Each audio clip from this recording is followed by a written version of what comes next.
मेरे प्यारे सभी साथियों को मेरा यानी संजीव कुमार का नमस्कार। हम लोग बात कर रहे थे लाभ हानि के कुछ इंपॉर्टेंट क्वेश्चंस की।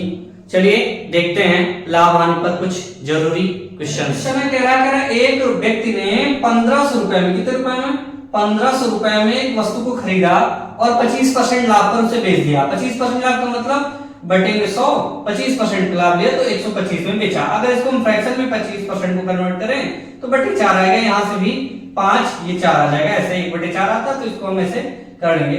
ठीक, इतने में उसने बेचा। जब इसे बेचा तो क्या हुआ भाई, इसको हम कैंसिल कर देंगे तो क्या होगा, 4 से इसको काटेंगे, कितने का काटेंगे, 4 तिहाई 12 हो जाएगा। और इधर अगर 4 तिहाई 12 30, 4 6 24, 4 सते 28, 4 पंचे 20, इनको गुणा कर देंगे। 5 बचा हम 25, 5 सते 35, 35 2 37, 5 तिहाई 15, 15 और 2 15 3, 15 में 3 18, कितना हुआ 1875 में उसने उसको बेच दिया। लेकिन इधर एक चीज और जोड़ दिए हैं कि उसने 75 रुपए इनकम टैक्स के रूप में दिए या 75 रुपए कर के रूप में चुकाए, तो अब उसका लाभ कितना होगा भाई, 75 रुपए उसने चुका दिए, बचा कितना 1800 रुपए। यानी अब उसने कितने में बेचा, 1800 रुपए में। 1500 रुपए में खरीदा, 1800 रुपए में बेचा, लाभ कितने का हुआ, 300 का। लाभ किसका होगा, क्रय मूल्य पर, बटे में 1500 गुणे 100। इसको हम कैंसिल आउट करेंगे, 2 जीरो से 2 जीरो कैंसिल हो गया, 15 एकम 15 दूनी 30, यानी कितना आ गया 20% का लाभ उसे होगा। ये कहने का मतलब था, ठीक है ना। चलिए देखते हैं अगला क्वेश्चन। मेरा जो क्वेश्चन है, कह रहा है कि एक व्यापारी ने एक वस्तु खरीदी और 5% की हानि पर बेच दी। मतलब उसने क्या किया, 100 में खरीदा होगा, 5% की हानि यानी 95 में बेच दिया। ठीक, कह रहा है यदि उस व्यापारी ने इस वस्तु को 10% कम पर खरीदा होता, भाई खरीदा उसने 100 में था, 10% कम मतलब 90 में खरीदा होता और 33 रुपए अधिक में बेचा होता। कितने रुपए अधिक में, 33 रुपए अधिक में बेचा होता तो उसे कितने का लाभ होता, उसे 30% का लाभ होता। तो 90 का 30% क्या होगा भाई, 90 का 30% हो जाएगा कितना 27। 90 का 30% क्या हो जाएगा 27। तो 27 90 में जोड़ देंगे कितना हो जाएगा 117। वैसे निकाले तो, अरे ऐसा निकाला जाओ भाई, 90 क्या है, 90 पर 30% का लाभ हो रहा है, 90 हमारा 100 के बराबर है, 30% का लाभ मतलब 130। तो 2 जीरो से 2 जीरो कैंसिल हो गए, 13 सते 13 या 117, यानी कितने बेचेगा 117 में बेचेगा। तो कह रहे हैं कि 33 रुपए अधिक पर, पहले 100 में बेचा, अब कितने में बेचा 117, तो यहां कितना ज्यादा में बेचा। ठीक नहीं, पहले 100 में 100 खरीदा था, 95 में बेचा था। पहले उसने क्या किया 95 में बेचा, अब 117 में बेच रहा। कितने में बेच रहा है 117 में बेच रहा। तो इन दोनों का अंतर कितना हो जाएगा 22। इन दोनों का अंतर कितना हो जाएगा 22। ये 22 33 रुपए, भाई 33 रुपए ही ज्यादा बेच रहा, तो ये 33 का है बराबर 22 के बराबर है। कह रहे हैं क्रय मूल्य, क्रय मूल्य यहाँ क्या है 100%, 100 से गुणा कर देंगे। काटता है, काट देते हैं, क्या हुआ 11 तिहाई 33, 11 दूनी 22, यहाँ 2 से काटेंगे, यहाँ 50 हो जाएगा।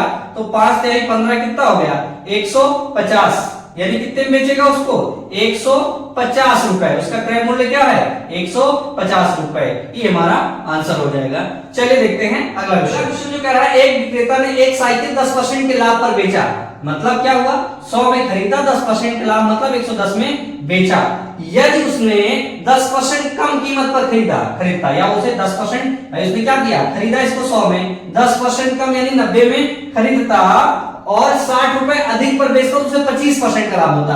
तो 90 का 25% निकाल लेंगे, तो 90 का है के बराबर 100 के बराबर, 25% मतलब 125।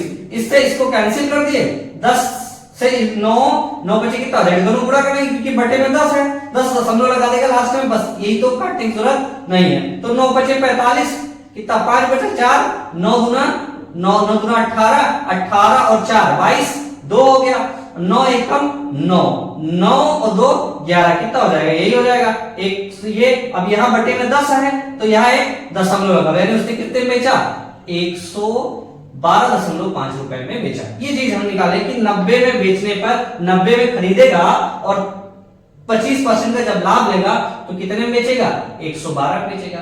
और पहले वो कितने में बेच रहा था 110, और अब कितने में बेच रहा है 112 में। ये तो उसका हुआ यूनिट में अंतर। रुपए में कितने का अंतर है, रुपए में 60 का अंतर। कितने का अंतर है 60 रुपए का अंतर है। तो ये 60 रुपए काहे के बराबर है, यहाँ 2.5 यानी 2.5% के बराबर है। ये 2.5 यानी 2.5% के बराबर हो गया। हमें क्या निकालना है क्रय मूल्य। क्रय मूल्य कितना है 100, तो गुणे क्या कर देंगे 100, यहाँ दशमलव हटाए तो यहाँ एक जीरो और लग गया। 25 से काट रहे हैं, 25 चौको 100, ये 40 हो जाएगा।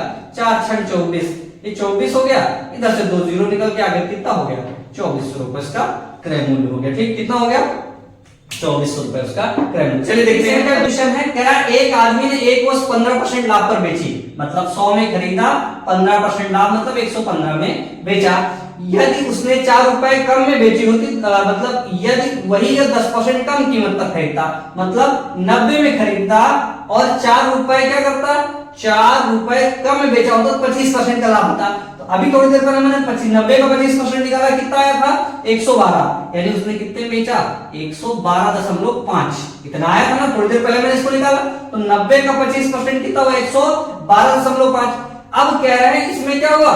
4 रुपए कम में, यानी ये क्या हुआ? 4 रुपए कम हुआ ना, क्या हुआ? 4 रुपए कम। यहां कम का ही बराबर है भाई, फिर से भाई 2.5%, ये 2.5 के बराबर है। हमें क्या निकालना है? क्रय मूल्य। क्रय मूल्य क्या है? 100% निकालिए। दशमलव हटा, यहाँ 0 आ गया। तो 25 चौको 100, 4 चौक 16, कितना हो गया? 160 रुपए। क्या हो गया? इसका क्रय मूल्य कितना हो गया? 160 रुपए।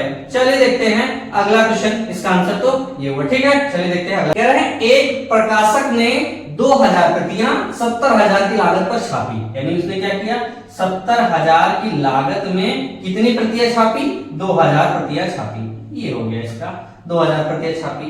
और उसने इसमें से 4 तो प्रतियां निःशुल्क बांटी। क्या किया? 4 तो प्रतियां निःशुल्क बांटी। तो अब कितना प्रतियां बची उसके पास? 1600।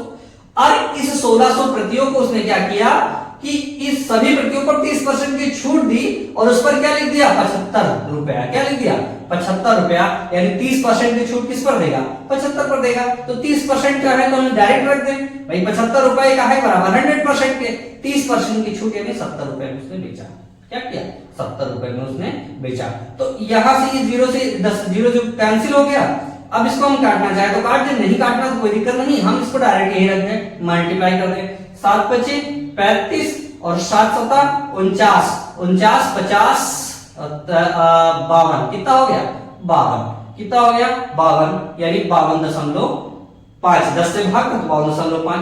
अब इसने क्या किया कि इन 1600 प्रतियों को इस भाव में बेचा होगा, इसमें 52.5 में। ये दशमलव हटा तो ये 0 हट गया। क्या हुआ भाई? यहाँ दशमलव लगा था, दशमलव हटेगा तो यहाँ 0 आएगा। तो 0 आया, यहाँ 0 तो ये 0 0 कैंसिल हो गया। अब इसमें 0 गुणा कर देते हैं। तो 16 पंचे 80, कितना बचा? 8। 16 दूनी 32, 8 40, कितना हो गया? 4। और 16 पंचे 80, 80 और 4 84, कितने में बेच दिया? 84 में। यानी उसने क्या किया?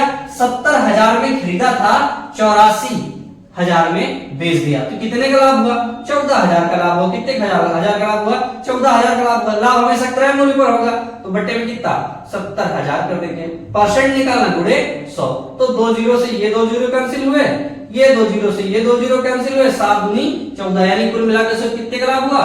20% का लाभ हुआ। कितने का लाभ हुआ? 20% का लाभ हुआ। ठीक है, चलिए मित्रों आज के लिए इतना रखते हैं, मिलते हैं अगले वीडियो में। अगर आपको क्वेश्चंस ठीक लगे हों और तरीका पसंद आया हो तो लाइक करिए, शेयर करिए और सब्सक्राइब करिए। थोड़ा सा हमारे लिए मेहनत करिए। चलिए मिलते हैं अगले वीडियो में, तब तक के लिए नमस्कार, जय हिंद।